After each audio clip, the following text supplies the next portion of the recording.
Hello नमस्कार दोस्तों, एक बार फिर से स्वागत है हमारी इस थर्ड क्लास में, जो कि हम क्लास पढ़ रहे थे।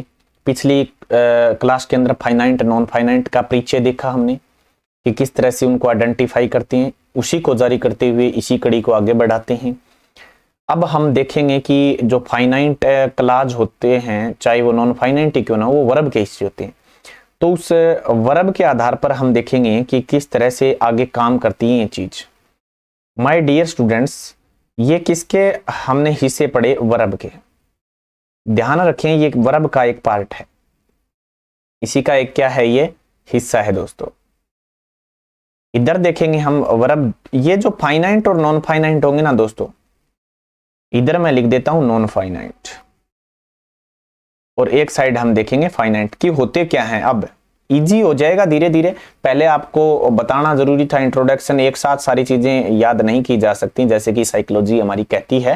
आराम से धीरे धीरे चीजों को सीखना, आसान से मुश्किल की तरफ हम बढ़ाते हैं उन्हीं चीजों को।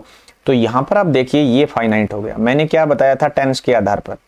अब आज मैं ये भी बताऊंगा कि टेंस कुछ एक वर्ब, जैसे कि बेयर इन्फिनिटिव होता है, गो, कुछ एक हैं बेस फॉर्म जो होती है, उनको हम टेंस के आधार पर नहीं क्लियर कर सकते।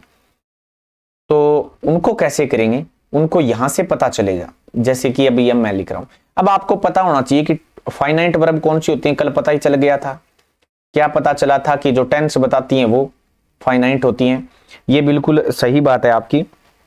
तो इसका मतलब क्या हुआ? मैं इसको दो भागों में लिख सकता हूं ना, कि प्रेजेंट और पास्ट वाली वर्ब है। मैं ऊपर हेडिंग डाल रखी है, आप पहचान सकते हैं आई होप, कि वर्ब है। मैं वर्ब लिख रहा हूं यहां से। एक तो होती है प्रेजेंट और एक होती है पास्ट। ये अब टेंस दो ही होते हैं, यही कारण है इसका। टेंस दो होते हैं, यही कारण है, क्योंकि वर्ब दो ही तरह की होती हैं। एक तो प्रेजेंट और दूसरी होती है पास्ट। तो ये नॉन फाइनाइट क्या बच गए? नॉन फाइनाइट में क्या क्या बच गए? आप नॉन फाइनाइट में तीन तरह की चीजें हम देखेंगे। एक तो आप पढ़ते होंगे इन्फिनिटिव। क्या पढ़ते हैं दोस्तों? इन्फिनिटिव। अब जितने भी इन्फिनिटिव होंगी ना, वो सारी की सारी क्या होंगी? नॉन फाइनाइट वर्ब ही कहलाएगी। एक आप पढ़ते हो जीरंड। अब बताइए, टू गो आ जाता है कि नहीं इन्फिनिटिव में? आपने पढ़ा है ना, यूज टू भी पढ़ा होगा, यूज टू गो। तो वो टू गो जो आता है वो इन्फिनिटिव के अंदर ही आता है। वो बाकी हम इनको चैप्टर धीरे धीरे करेंगे, आगे आगे सीखते जाएंगे। इसके अंदर एक आता है जीरंड, ये भी बात करेंगे। वर्ब के साथ आईएनजी लग जाता है, जिसे हमने चौथी फॉर्म का नाम दे रखा है, लेकिन वो खैर जीरंड होता है। चौथी फॉर्म अपनी पार्टिसिपल के रूप में होती है। और इसी तरह से हम जीरंड के बाद हम क्या करेंगे, इसके अंदर जो एक तो हमने पढ़ लिया क्या क्या होता है, इन्फिनिटिव हो गया, एक जीरंड हो गया, और दूसरा एक हमने देखते हैं इसी आधार पर कि प्रेजेंट हो गया चाहे पास्ट हो गया। उसमें एक नाम पढ़ा था हमने पीछे, कल की वीडियो में भी देखा था, क्या? पार्टिसिपल। ये भी हमने उसमें पढ़ा था। यानी ये भी टेंस नहीं बताएंगे ना, पार्टिसिपल। क्या ये टेंस बताएगी? नहीं बताएगी। अब इन्फिनिटिव बेयर इन्फिनिटिव भी होता है। ये मैं आगे इसी वीडियो में तो नहीं, अगली वीडियो में हम इसका जरूर जिक्र करेंगे कि इन्फिनिटिव का चैप्टर हम जीरंड पढ़ेंगे, पार्टिसिपल पढ़ेंगे। धीरे धीरे इसी चीज को, इसी आधार पर मैंने अंग्रेजी का ये आपका पूरा का पूरा जो सिलेबस है, उम्मीद है आपके साथ लगकर आपके सहयोग से ये क्लियर करूंगा सारी की सारी बातें।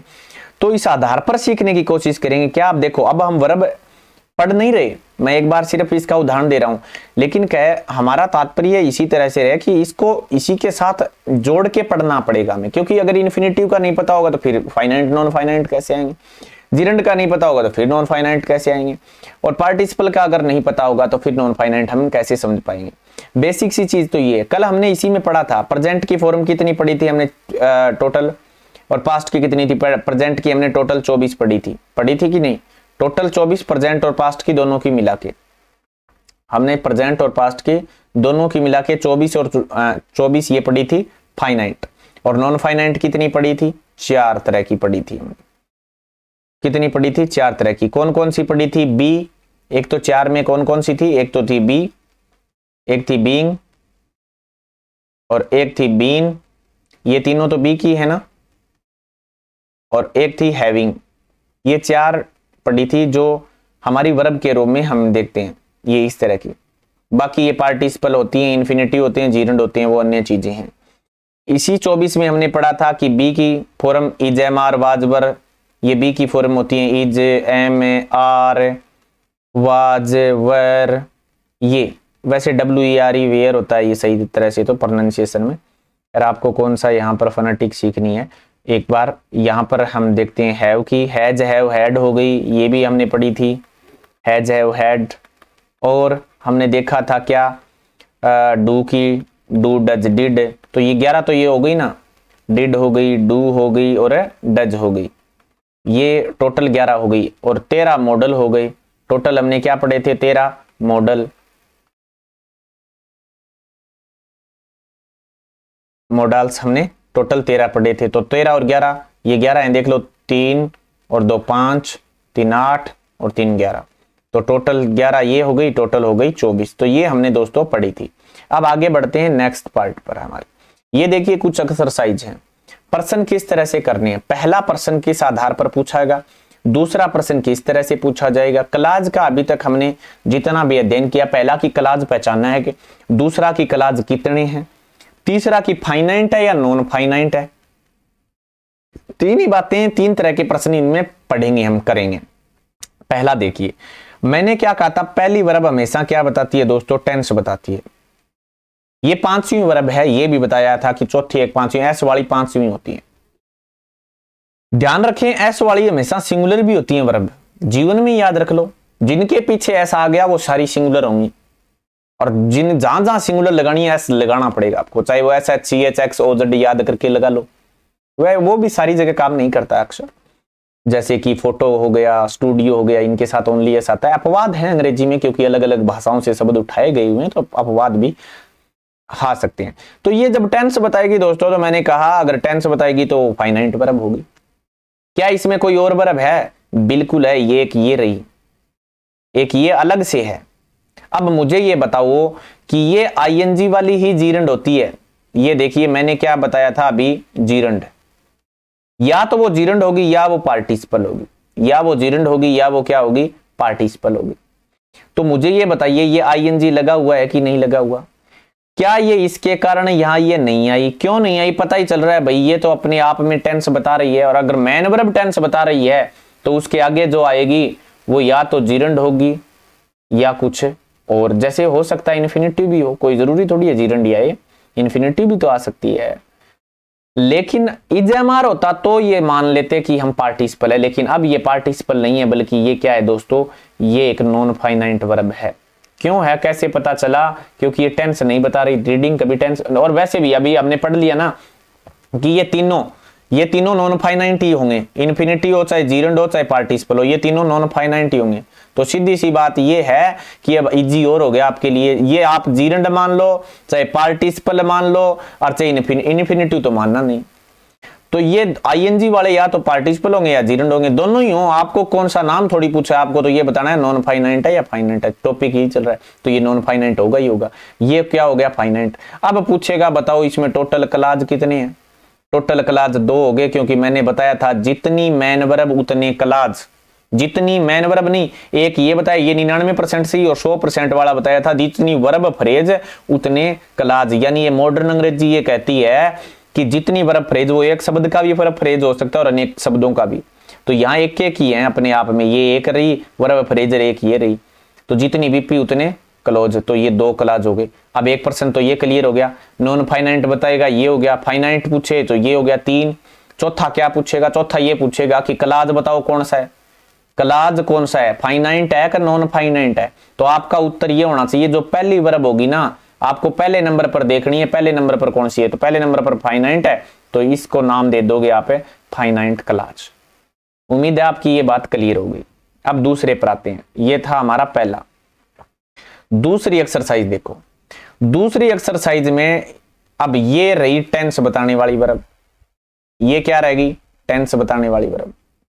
ये इधर से आप देखोगे एक वर्ब ये रह गई, ओहो, इसमें क्लाज कितने हो गए, मॉडर्न अंग्रेजी के अनुसार इसमें टोटल क्लाज हो गए 3। कितने हो गए दोस्तों, 3। अरे आरपीएससी में एमएचएम होते हैं और मॉडर्न अंग्रेजी के अनुसार चलते हैं, इसलिए मैं ये टॉपिक करवा रहा हूँ और आगे एग्जाम भी होने हैं, तो इसलिए मैं आपको ये बातें बता रहा हूँ। ट्रेडिशनल अंग्रेजी में ज्यादातर पूछे ही नहीं जाते ये, क्यों, एमएचएम आजकल देने लगे, और एमएचएम देंगे तो इसी वजह से आपको पढ़ना पड़ेगा। वो कहते हैं एक शब्दों का होता ही नहीं क्लास, तो आपकी कोई दिक्कत ही नहीं है। ट्रेडिशनल अंग्रेजी में ये सवाल इसलिए नहीं होते दोस्तों क्योंकि ये एक शब्द के फ्रेज माने नहीं जाते, वर्ब फ्रेज माने नहीं जाते, और फ्रेज नहीं माने जाते अगर वो अनेक शब्दों के बनेंगे तो फिर वो क्या होंगे, फ्रेज होंगे, और फ्रेज होंगे तभी तो क्लास बनेंगे ना। तो एक शब्द का तो दोनों में कोई दिक्कत नहीं है यहाँ आपको, तो दोनों सुनो ध्यान से। यहाँ एक शब्द का फ्रेज बन सकता है, और मैंने क्या कहा, जितनी वर्ब फ्रेज, ये एक वीपी, ये एक वर्ब फ्रेज, और ये भी एक वर्ब फ्रेज। पहली बात तो टोटल क्लास कितने हो गए, 3। अब आपसे पूछेगा फाइनाइट क्लास है कि नॉन फाइनाइट क्लास है। बात तो ये आई ना आपके सामने कि फाइनाइट क्लास है कि नॉन फाइनाइट है। बात तो सही है। आपको क्या देखना है, पहली वर्ब, क्या ये वर्ब, अब ये वर्ब फ्रेज है लेकिन काम किस चीज का कर रही है दोस्तों, सब्जेक्ट का काम कर रही है। किसका काम कर रही है, सब्जेक्ट का। ये किसका काम कर रही है, ये हेल्पिंग वर्ब है के तौर पर, ये यहां लिंकिंग वर्ब है। क्या है दोस्तों, लिंकिंग वर्ब। और अगर ये लिंकिंग वर्ब है तो ये कभी ऑब्जेक्ट नहीं हो सकता, ये भी ध्यान रखें। वो सब्जेक्ट ऑब्जेक्ट हम जब पहचानेंगे तब आपको ये बात क्लियर होगी, तो ध्यान रखें। क्या है, ये लिंकिंग वर्ब नहीं है, ना ही ऑब्जेक्ट है, ये क्या है, कॉम्प्लीमेंट है। बाद में बताऊंगा मैं कॉम्प्लीमेंट क्या होता है। तो टोटल इस तरह की चीजें में क्या हो गया, 3 क्लास हो गई। अगर ये पूछे कि फाइनाइट क्लास है कि नॉन फाइनाइट क्लास है कि क्या है, तीन है। अगर वो क्लास हैं तो तीनों फाइनाइट, ये पहली देख लो, ये टोटल क्या हो गए, फाइनाइट क्लास हो गए। अगर यहां से पूछ ले कि इस लाइन से स्टार्ट अगर मानो हो तो ये पे क्या है, ये भी फाइनाइट क्लास है। फाइनाइट है क्या, टेंस बता रही है ना, टेंस बताने वाली क्या होगी, फाइनाइट। और ये क्या है, नॉन फाइनाइट, तो ये नॉन फाइनाइट से शुरू हो रहा है तो ये नॉन फाइनाइट क्लास हो गया। ध्यान रखिए वाक्य कहां से शुरू हो रहा है, नॉन फाइनाइट क्लास से शुरू हो रहा है, क्योंकि जितनी वीपी उतनी क्लोज। यहां नहीं हो रहा था, यहां तो सब्जेक्ट है, ये थोड़ी होता है, ये होता ही नहीं है। अब अगले में आते हैं, तीसरे नंबर पर। तीसरे नंबर पर देखोगे तो ये ही एक सब्जेक्ट का काम कर रहा है, यहाँ ये हेल्पिंग वर्ब आ गई, और ये फाइनाइट होती है क्योंकि ये 24 में नाम है ना इसका, ही डज, तो ये फाइनाइट हो गई। अब ये क्लास का अगर पूछेगा तो आपको ये क्लास पूरा का पूरा क्या है, फाइनाइट क्लास ये दोस्तों। अब ज्यादा से ज्यादा पूछेगा बताओ इसमें टोटल क्लास कितने हैं, तो गिन लो। ये नोट तो आया ये इसके लिए, ये भी, ये एक दूसरे से बंधा हुआ है। ये इतनी एक वर्ब फ्रेज है दोस्तों, ये इतनी क्या है, एक वर्ब फ्रेज है। कैसे पता चला, अनेक शब्दों की भी तो हो सकती है ना। ये पुरानी अंग्रेजी में भी वर्ब फ्रेज है और नई में भी फ्रेज है, मतलब मॉडर्न अंग्रेजी में भी और ट्रेडिशनल में भी। क्यों, क्योंकि अनेक शब्द है, अनेक शब्द तो ट्रेडिशनल भी मानती है कि फ्रेज होगा, और होगा तो आपको तो दिक्कत ही नहीं है। कैसे, क्योंकि डज के कारण लाइक आया है, ये एक दूसरे से बंधे हुए, वो खूंटा है, ये बंध गए, फाइनाइट हो गए, बंध गए। पिछली वीडियो में बताया था आपको। टू ईट अलग से आ गई, ये कोई टेंस नहीं बता रही यहां, और टेंस नहीं बता रही तो ये इन्फिनिटिव में आ गई। अभी अभी हमने पढ़ के आए थे ना पिछली वीडियो में, ये देखो यही होता है। टू के साथ कोई भी मैं बेस फॉर्म आ गई ना, मैन वर्ब आ गई, तो ये सोच लो वो क्या होगी, इन्फिनिटिव होगी दोस्तों। अगर इन्फिनिटिव होगी तो ये देखो नॉन फाइनाइट होगी, तो टोटल नॉन फाइनाइट और एक वर्ब फ्रेज भी मानी जाएगी। क्या मानी जाएगी, वर्ब फ्रेज वीपी, और वीपी मानी जाएगी। तो टोटल ये क्लास तो फाइनाइट हो गया, टोटल वीपी कितनी है, एक ये रह गई और एक ये रह गई, तो टोटल 2 वीपी हो गई। एक तो यहां हो गई और एक यहां हो गई, 2, और टोटल 2 हो गई, तो टोटल 2 क्लास इसके अंदर हो गई। क्लियर हो गई मेरी बात। आगे बढ़ते हैं चौथे नंबर पर। यहां भी नीड एक टेंस बता रही है प्रेजेंट सिंपल का, क्योंकि अगर पहली लास्ट मैन वर्ब बन जाए तो वो टेंस प्रेजेंट सिंपल होगा या फिर पास्ट सिंपल होगा। तो ये फाइनाइट वर्ब होगी क्योंकि टेंस बताएगी तो फाइनाइट वर्ब। अब और देख लो आगे, ये प्रीपोजिशन हो गई, ये भी आर्टिकल हो गया, और पुरानी अंग्रेजी में आर्टिकल होते ही नहीं थे भाई ये। और सुन लो ट्रेडिशनल अंग्रेजी में आर्टिकल होते ही नहीं थे दोस्तों। तो क्या होता था, ये एक बात बताओ मुझे, पार्ट ऑफ स्पीच में तो पुरानी अंग्रेजी में कहीं है ही नहीं आर्टिकल टॉपिक, तो फिर ये डालते किसमें। ये आज के लिए आपके लिए सवाल है, कमेंट बॉक्स में जरूर लिखें। अगर कोई आंसर ये चाहेगा कि हमें बताओ तभी बताऊंगा, तब तक नहीं बताऊंगा इसका आंसर मैं खुद। आप लिखना जरूर कि पुरानी अंग्रेजी में सवाल ये है कि पार्ट ऑफ स्पीच में 8 ही पार्ट हैं, उसमें कहीं पर भी आर्टिकल नाम नहीं है। मॉडर्न अंग्रेजी में फिर कहां है ये, मॉडर्न अंग्रेजी में डेटरमाइनर पढ़ते हो आप, डेटरमाइनर तो है ही नहीं ना। ट्रेडिशनल पार्ट ऑफ स्पीच में डेटरमाइनर नहीं है, तो फिर अध्ययन किस चीज में करोगे मुझे ये बताओ, डेटरमाइनर का कहां अध्ययन करोगे, आंसर जरूर देना। ये नाउन हो गया, आर्टिकल के बाद नाउन आता है सुबह से। ये रही टू प्ले इन्फिनिटिव, और इन्फिनिटिव है तो नॉन फाइनाइट है। पता चल गया होगा, फाइनाइट और नॉन फाइनाइट का रट्टे मारने की जरूरत ही नहीं है आपको। और नॉन फाइनाइट है तो टोटल वीपी एक ये वर्ब फ्रेज होगी, और ये नीड वी नीड, हमें जरूरत है किस चीज की जरूरत है आपको, स्पेस की, खाली जगह की। तो ये एक ये हो गई वीपी और एक ये वीपी होगी, टोटल होगी 2। तो टोटल क्लास तो हो गए 2 दोस्तों। और तीसरी बात ये हो गई क्या कि क्लाज, ये पूरा का पूरा सेंटेंस कौन सा है क्लाज, तो वो फाइनाइट होगा, क्योंकि फाइनाइट वर्ब पहले आई हुई है। एक ही पढ़ा है हमने तो अभी तक नॉन फाइनाइट, क्योंकि वहां यहाँ नॉन फाइनाइट यही आई है। अब आ जाओ 5वें पर। 5वां कहता है, ये देखो शुरुआत में ही आ गया भाई साहब, फाइनाइट वर्ब आ गई। टेंस बताएगी, डू प्रेजेंट सिंपल बता रहा है, और टेंस हो गया फाइनाइट वर्ब। यू सब्जेक्ट है, नो ये इसके कारण फंसी हुई है, तो ये पूरा का पूरा ऐसे ऐसे ये देखो ऐसे है, ये ऐसे, ये है वीपी, ये यू बीच में मत फंसा लेना कहीं, आप ऐसे कह दो ये वीपी है जल्दबाजी में ना, ये यहां से बीच में निकाल दो, ये नहीं है। डू नो ये एक वीपी है वर्ब फ्रेज, एक ही हो गई है, ठीक है। एनीवन दैट ये अलग स्टार्ट हो गया, ये कैन हो गया, ये लो कैन, ये कैन हो गया। मॉडल है, ये भी फाइनाइट वर्ब ही होगी, और ये इसके कारण ये आ गई, ये आ गई कि नहीं आ गई, क्योंकि कैन के साथ तो फर्स्ट फॉर्म आती है, तो बंदगी सीमित होगी, फाइनाइट वर्ब होगी, तो ये एक वर्ब फ्रेज होगी इधर। अब मी एक कार, आगे कुछ है ही नहीं, तो 2 इसमें हो गए, और क्लाज पूछे तो पहली देखनी है, फाइनाइट क्लाज हो गया। अब आगे ये देखो चौथी, हैविंग वैसे भी पढ़ा था ना आपने, कहां पढ़ा था देख लो, इधर यहां पढ़ा था, ये देखो ये रहा हैविंग, मैंने ऐसे लिख दिया, एम सा लिख रखा है ये जल्दबाजी में, वैसे आपको पता चल गया होगा ये हैविंग है, ठीक है दोस्तों, पिछली वीडियो में बताया था। तो ये नॉन फाइनाइट के परिवार में आ गया, तो ये नॉन फाइनाइट हो गया। अब ये पूरा का पूरा क्लाज भी नॉन फाइनाइट ही होगा, ये पूरा का पूरा क्लाज, क्योंकि पहली अगर वर्ब नॉन फाइनाइट है तो नॉन फाइनाइट क्लाज होगा दोस्तों। अब आपको आगे कुछ नहीं करना, ये वर्ब आ गई तो ये टेकन है, ये कौन सी है, पार्टिसिपल है, और पार्टिसिपल हमेशा किस में आते हैं, किस में आते हैं दोस्तों, पार्टिसिपल हमेशा नॉन फाइनाइट में आते हैं, नॉन फाइनाइट होगी। इधर ये टेंस बता रही है, टेंस बता रही है तो फाइनाइट होगी, टेंस बताएगी तो क्या होगी, फाइनाइट होगी, फाइनाइट वर्ब।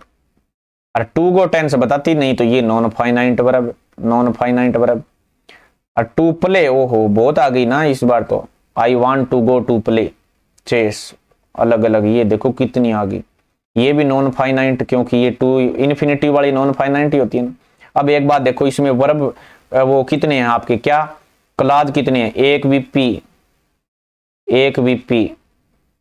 ये लो एक, यहां देखिए एक, 2, यहां तीसरी, यहां चौथी, यहां 5वीं, और ये लो आगे कुछ है ही नहीं। तो टोटल कितने हो गए दोस्तों इसके अंदर, 5 क्लाज हो गए, ध्यान रख लेना मॉडर्न अंग्रेजी के अनुसार। अगली वीडियो में हम आपको थोड़ी, चलो इसमें थोड़ी सी और बातें बता देता हूं मैं आपको, क्या बतानी है।